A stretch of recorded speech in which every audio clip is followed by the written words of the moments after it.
शादी के लोग यहाँ पे एकत्रित हुए हैं। मैं अपने सबसे बड़े जो हमारे घर के बुजुर्ग हैं और आदरणीय पूजनीय हैं माननीय जीजाश्री श्री केशवानंद शास्त्री जी, उनके आग्रह से मैं यहाँ पे आप लोगों के सामने दो शब्द कहने के लिए आया हूँ। मैं चाहता था कि पहले हमारे आदरणीय शास्त्री जी कुछ बोलें, क्योंकि उनके कर कमलों से ही ये कार्य सारा निभा। उनके भी हम बहुत बड़े आभारी हैं। उनके मार्गदर्शन से हमें बहुत प्रेरणा मिली। हमने जो भी काम उनको बोला या उन्होंने हमें कहा, उनका सारा श्रेय उन्हीं को जाता है। और जिसमें दो राय नहीं है कि जहाँ बुज़ुर्गों की आशीर्वाद होता है, बुज़ुर्गों का साया होता है, वह घर निश्चित रूप से फलता फूलता है। तो हमारी माताश्री, आपकी किसी की दादी, किसी की नानी, किसी की मौसी, किसी की जेठी, किसी की सास, किसी का कुछ ना कुछ रिश्ता माताजी से रहा है। और उन्हीं के जैसे हमारी पूजनीय दीदी जी ने भी कहा, यहाँ पे बहुत अच्छे उन्होंने अपने विचार यहाँ पे रखे कि वास्तव में माँ ऐसी वट वृक्ष थी जिसने अपनी छत्र छाया में हम सबको पाला पोसा।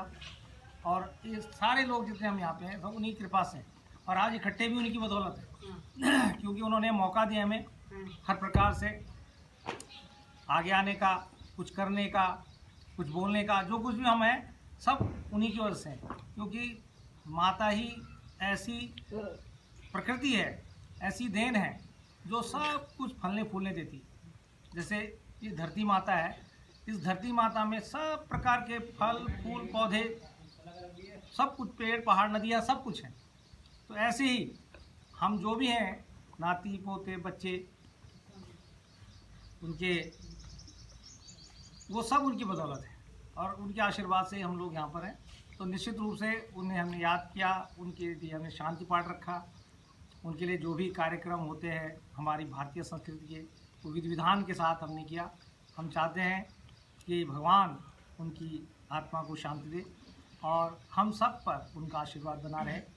बोलने के लिए तो बहुत ज़्यादा बहुत कुछ है, लेकिन माता ऐसी शक्ति थी कि मैं तो सोचता हूँ कि सबकी माता ऐसी होती हैं, लेकिन हमारी कुछ अद्भुत माता थी। मैंने माता को कभी सोते हुए नहीं देखा जब तक मैं बच्चा था, जब तक मैं पढ़ाई करता था। मैं माँ को जागते देखता था जब मैं सोता था, और जब उठता था तो माँ उठी रहती थी। बड़ी शक्तिशाली, और निश्चित रूप से सभी माताएं ऐसी होती हैं। तो अद्भुत उनका त्याग था, बलिदान था, चाहे पिताजी के प्रति रहा हो, मेरी बहनों के प्रति रहा हो, हमारे प्रति रहा हो, या अपने बहू के प्रति रहा हो, समाज के प्रति रहा हो। बहुत त्याग उन्होंने किया और एक साध्वी की तरह रहे जीवन में। सबसे बड़ी बात, माँ को कोई शौक ही नहीं था। कपड़े वपड़े नॉर्मल ढंग से रखती थी, पुराने से पुराने कपड़े लेके अपनी चलती थी। खान पान ज़्यादा शौक नहीं था, अपने बिल्कुल साध्वी की तरह रही। और सबसे बड़ी बात है, ऐसी कोई ज़्यादा ऐसी बीमारी भी नहीं थी उनको कि वो एकदम से बेड में पड़ जाए। जैसे अचानक ही 20 मई को मुझे ध्यान आ रहा है, रात को 1:30 बजे, छोटा भाई था, हम लोग थे वहाँ, माता जी को ब्रेन स्ट्रोक आ गया। और उसके बाद बेचारी वो कोमा की किस्म चली गई। वो बोल नहीं पाई, बहुत मुश्किल था उनका बेचारों का, लेकिन जैसे तैसे भी हिम्मत करती थी। और लगभग हमारे बीच एक 1.5 महीना रही। थोड़ा बहुत हमारे लायक जो भी सेवा हो सकती थी हमने की।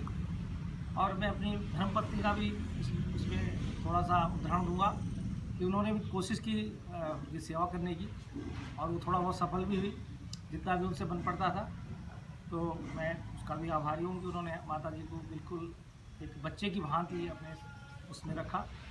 अपनी बहनों का भी आभारी हूँ कि जब कभी संकट आया वो माता जी के साथ में रही, माता जी को अपना सानिध्य दिया। तो निश्चित रूप से हमारी माता का आशीर्वाद भी बहनों पर है, हम सब भाइयों पर है, हमारे बच्चों पर भी है। तो बहुत ज़्यादा मैं कह करके मैं अपनी माता को और उन इस अवसर पर अपने हृदय की गहराइयों से श्रद्धा सुमन अर्पित करता हूँ। और परमपिता से आशा करता हूँ कि अपने चरणों में उन्हें जगह दे। और हम सब पर आशीर्वाद बनाए रखे। धन्यवाद। पिताजी की बोलेंगे एक बार, हरे कृष्णा कृष्णा कृष्णा हरे हरे, हरे राम राम राम हरे हरे।